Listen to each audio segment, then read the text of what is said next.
Welcome back everyone. We've got the G80 M3 back in for development. This is the second video in our series for the intake system. In the first video, we looked at the stock airbox in depth. We also 3D scanned the engine bay, and I showed you all the digitized scans on my computer. In this video, we're going to be looking at the CAD data and the CAD modeling which I've done for the new intake system. We've come quite a long way since the first video. We'll also then look at the 3D printed prototypes we've made of the intake and compare them physically with the stock airbox, and then we'll fit them to the car. Before we do all that, first thing is first, very importantly, we need to have a look at the filter design itself. So the first step in terms of designing an intake is to determine the space available in the engine bay and then work out the filter size we're going to use.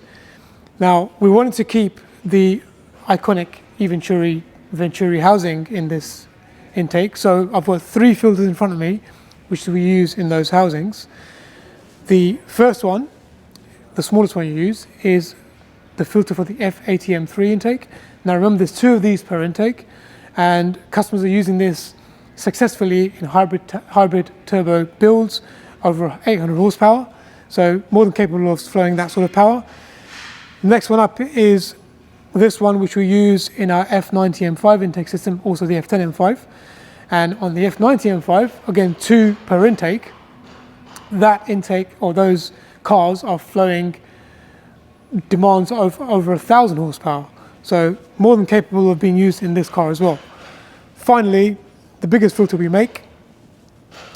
This was made for the RS3 intake, and there's only 1 filter for that intake system. And this alone flows 1,000 horsepower and more. However, it's too big to be used in this engine bay.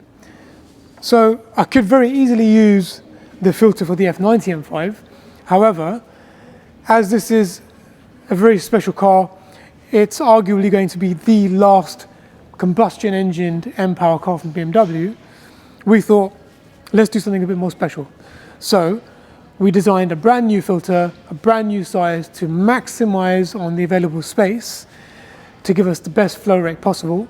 And I have one here, and that is this one. So it's bigger than the F90 M5 filter, has a bigger mouth. Obviously it's smaller than the RS3 one, but not by much. But it's big enough so that it fits comfortably into that space and still allows me enough room around the filter to design the carbon housing and then have some nice smooth bends off the housing into the tube. This allows us to make sure that this intake is future-proof and we'll be able to support builds of over 1,000 horsepower very easily with such a sized filter. We're back in the office now. I've got the digital representation of what we've seen downstairs. I'm going to look at the CAD design of the G80 intake now. Before we do that, just a quick sort of background of the previous generation, the F80 intake. That intake actually was key for Eventuri on a global scale. It helped us really get out there and launched us on the mass market. And as such, the G80 is a very key intake for us. So in designing this intake, I wanted to make sure it was done thoroughly. I wanted to take my time on this and make sure that we left no stone unturned. So every component was made with as much R&D and development as possible. And the key in this instance was that we wanted to make sure we developed an intake which wasn't just current for the new cars coming out, but also supported down the line the high-powered builds, which I'm pretty sure is going to happen fairly quickly, given that this engine is so strong. So the design was really focused on looking at making it future-proof, if you like. So we wanted to make sure that it captured as much volume as possible, allowed for as much airflow as possible to support turbos which had much higher demand than we're currently seeing in the stock setup. So having said that, let's now look at the CAD design. I'm going to split this down into 2 halves because it's very much a left-hand side and a right-hand side. You've got 2 turbos to look at. So we're going to start with the left-hand side. I'm going to remove all the scan data from the middle and the right-hand side. so we can focus more into it. Okay, so let's remove the mesh from the right hand side. Right, so I've got the mesh for the left hand side of the engine bay. You can see the turbo inlet there, which I've highlighted, and the turbo through that inlet. So I'm going to start with the actual inlet itself. Okay, there's the new inlet. You can actually see the stock inlet inside the new turbo inlet, and that gives you a very good idea of the difference in size. Obviously the angle of it is different as well, and we have to do that to avoid this heat shield around the right side of that inlet. So straight away you can see the size difference is huge. We will look at this in depth downstairs with prototype parts, so I won't delve too deeply on that point. So that's the turbo inlet. I'm now going to bring up the actual filter housing. There's the housing, and then the actual filter assembly. Okay, and then finally the duct itself. You can see I've still got the mesh turned on for the stock duct. There's the duct, and that completes the assembly. Bar some brackets. I won't bring up the brackets in this CAD design, but there's the overview of the design on the left hand side. There is a gap between the housing and the duct.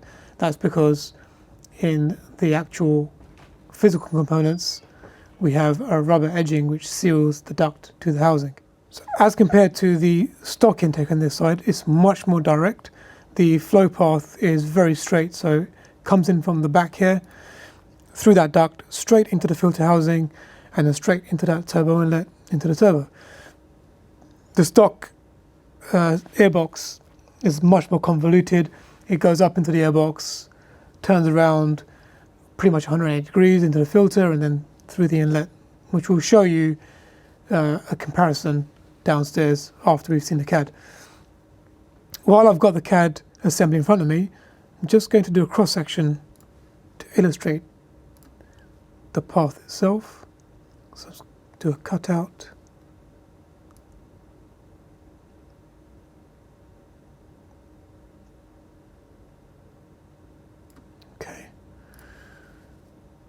Okay, so there is a cross section slicing through the middle of that duct. You can see the filter, you can see the inside of the housing. So the airflow will pretty much go straight through that duct, straight through that filter, which is in our Venturi, patented Venturi housing system, and then into that turbo inlet. So it keeps the airflow nice and smooth. The airflow doesn't have to negotiate any harsh bends, and it's nice and laminar through that filter, which allows the turbo to work more efficiently, less overall drag on the system as well. Right, that's the left-hand side explained and done. We will show you this in the physical sense downstairs. So I'm going to turn this off now and look at the right side.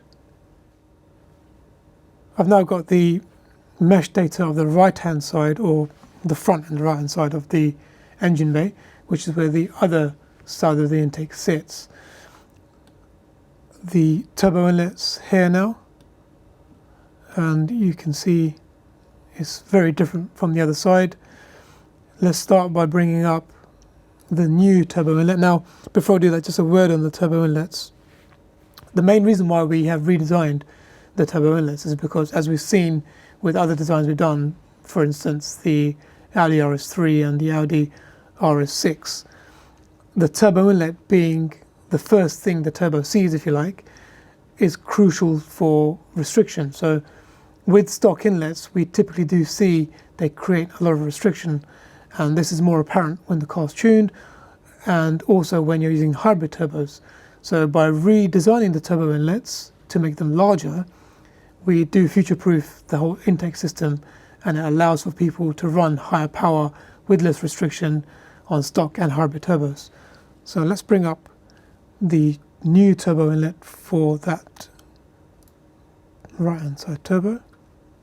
Okay, there's a new inlet, and as you can see, the stock inlet is still protruding out of hour one, so you can see the difference in size straight away. We will show you again in person downstairs on physical parts. That is connected to the tube, and the connection between the tube and the inlet is a custom-made flexible hose, because with the engine moving on the left side, the whole housing can move with the engine, but on this side, the middle tube has to be static and cannot move with the engine. So we're allowing that turbo tube to move with the engine, and then that movement is taken into account with a flexible EPDM hose, that we've developed custom for this intake. I'll bring that up. That's right there. We have made sure that those ridges are very minimal on the inside, nice and smooth, to minimize any disruption in airflow. So that's connected to our intake tube, which is there.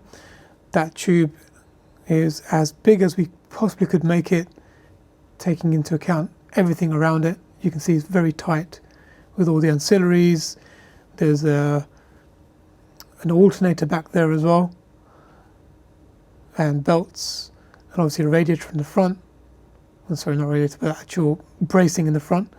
And then there's a strut brace which goes over the top of that, so you can see the reliefs on that tube.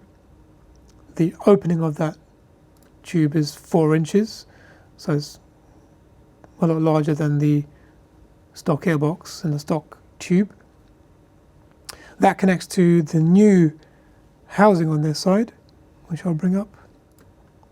So that's the new housing on the right side with the filter inside.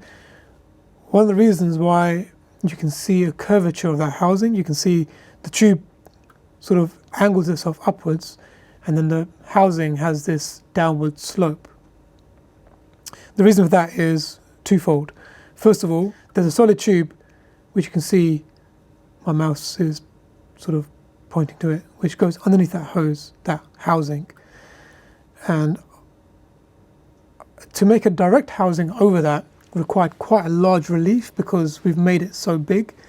So that created an issue with airflow. So instead of doing that, I've angled that housing upwards and then sloped it gradually downwards to go over that tube without creating a bump on the inside. And the other reason is, by having a downward facing opening, we're minimizing the abrupt angle and flow path of the airflow, because it has to come in from the front duct around that wheel arch area and into the filter housing. I'm going to bring up the new duct on this side. Okay. Right, now you can see the entire assembly. Again, as with the left hand side, that gap you can see is sealed with a rubber seal, which I haven't represented in this CAD because it's easy to show you like this. So the duct sits up against the inside of that wheel arch. It then breathes from the stock duct area, and also it breathes from a gap which is between the wheel arch and the chassis. I'm just going to rotate this around so you can see that. So this opening you can see is a gap between the wheel arch and the chassis. So the duct protrudes downwards into that wheel arch area, away from all the heat of the engine bay, and that's open to the atmospheric air, which is, you can actually see down there if you look onto the road. So it breathes from 2 areas, stock duct area and gap between the wheel arch. Right. There's the other side of the intake in its total assembly. I'm going to again do a cross section for you to see. So the housing, you can see the filter now inside the housing, which is breathing from the inside of this duct in 2 positions.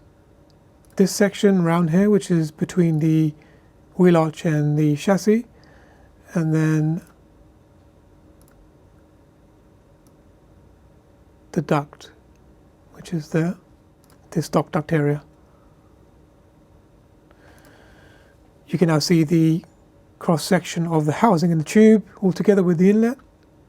So the airflow comes through that inverted filter in our Eventuri housing, nice and smooth through the housing and the tube, all the way down through that flexible section and then into the turbo inlet.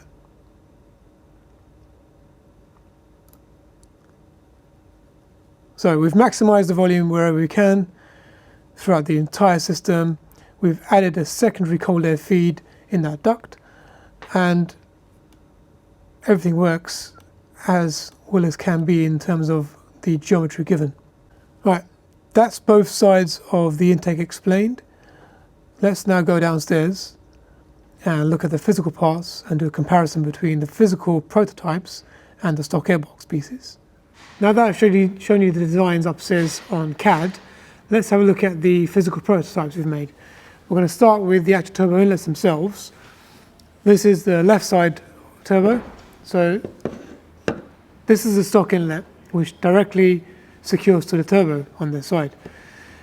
This diameter is matched to the stock turbo inlet diameter. It then moves forward to the intake side, and the airbox tube clips onto here. Now, the difference in diameter between the inlet and the turbo and the intake is very small. It's pretty much the same size almost, and it's quite a decent length. So that in itself is a restriction. We've seen this before on other cars, other turbocharged cars like the RS6, where the turbo inlets themselves do create some restriction because they're they are the first thing the turbo sees. So we've tried to improve this by increasing the size of them. So here is our version of the left side turbo inlet. Straight away you can see there's quite a big difference on the intake side. We've maximized that diameter with the available space. Obviously on the other side it has to be the same because it goes onto the stock turbo. So we have to make sure that they match the turbo inlet.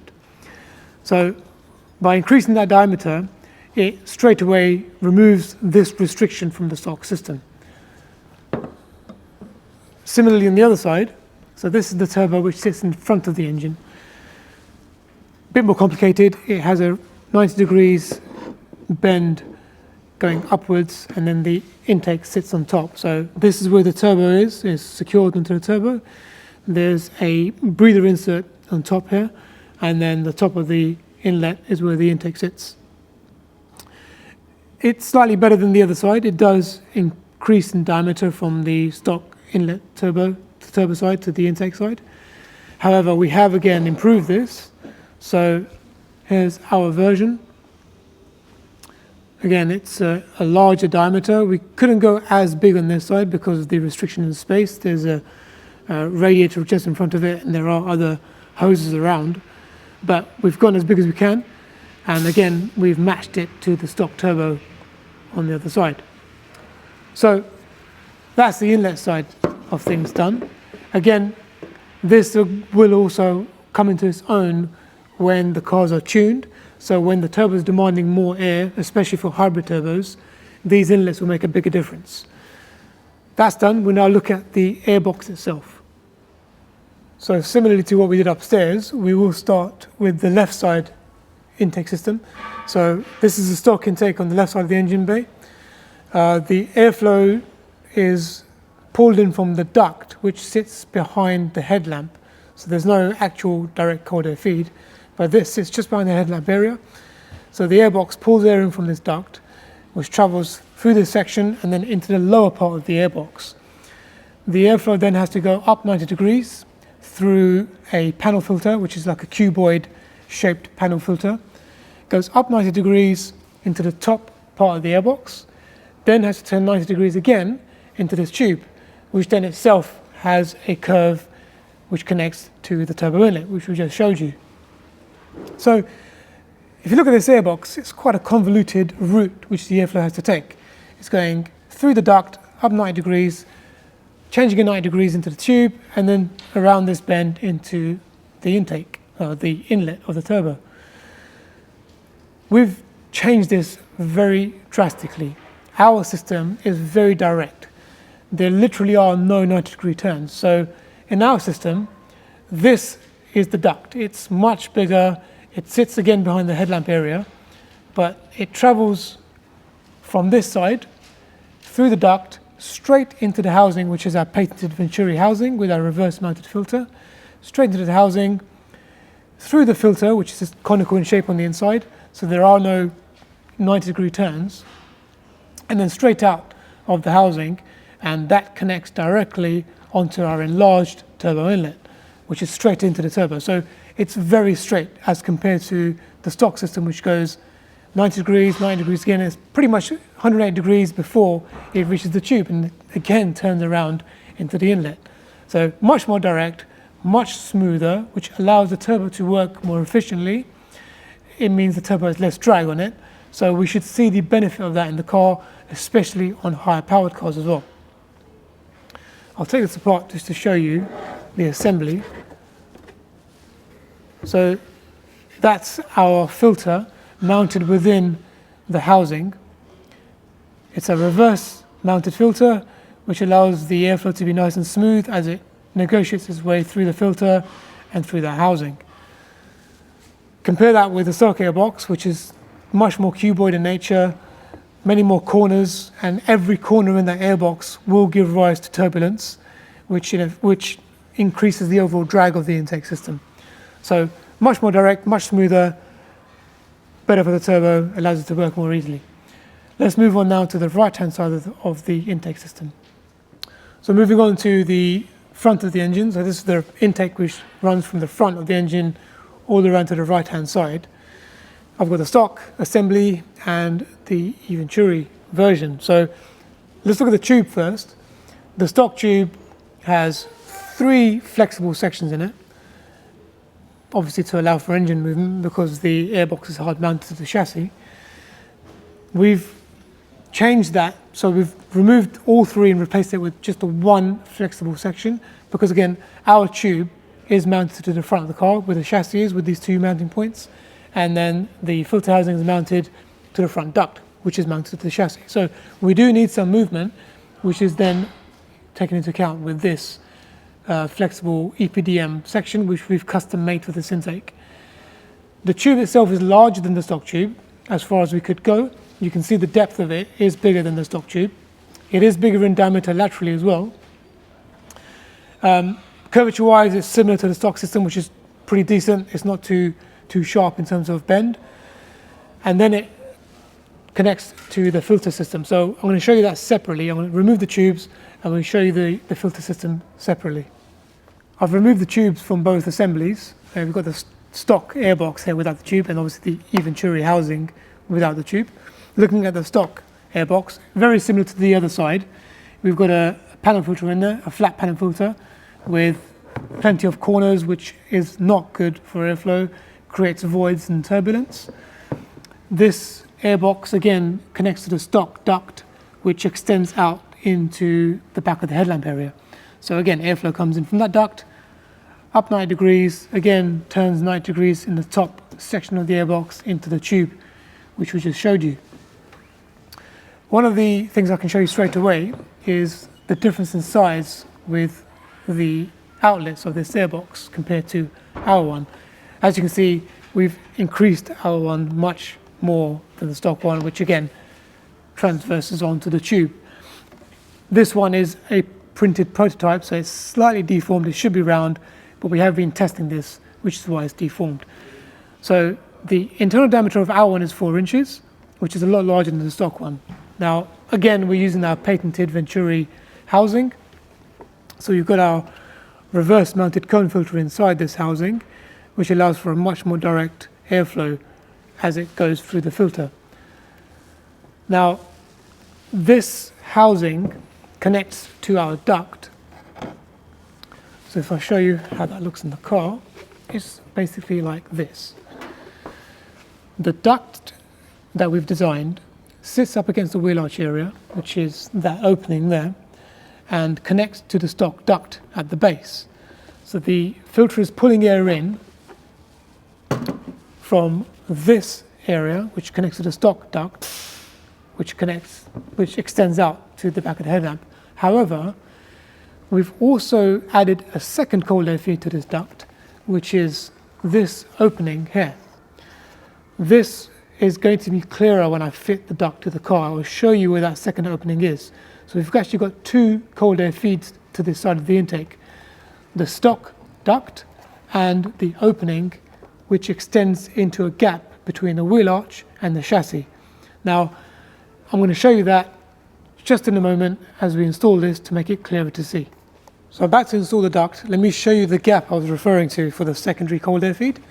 If you have a look down in the right hand side wheel arch area, we've actually put a light down there to make it more clear to see that gap. So you can see here, here's the member from the chassis and here is the wheel arch lining, and in between there is a gap, and that gap opens up directly onto the under tray and the outside, the road effectively, so there's cold air in that area. So that's the gap in which this duct extends into with this section. This part sits on that wheel arch area, this part extends down to pull up cold air from that as well as the front duct. So I'll put this in place and then you'll see how it looks in place.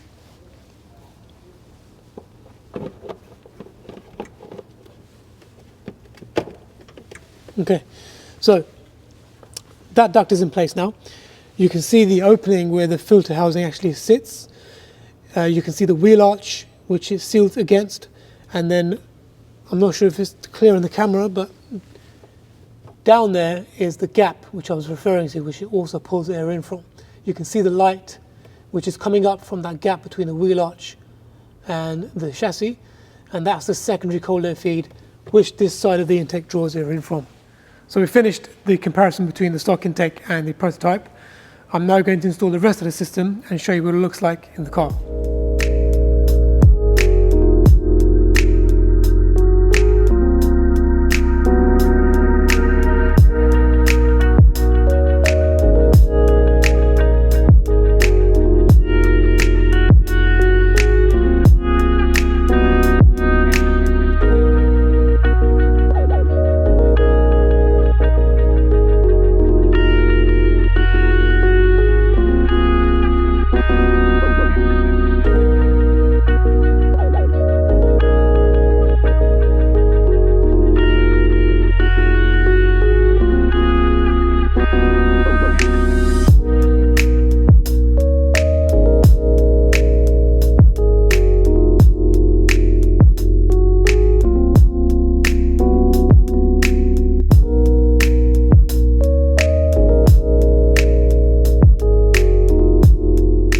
So the intake is now fitted to the car. Let's have a quick look at how it looks like installed.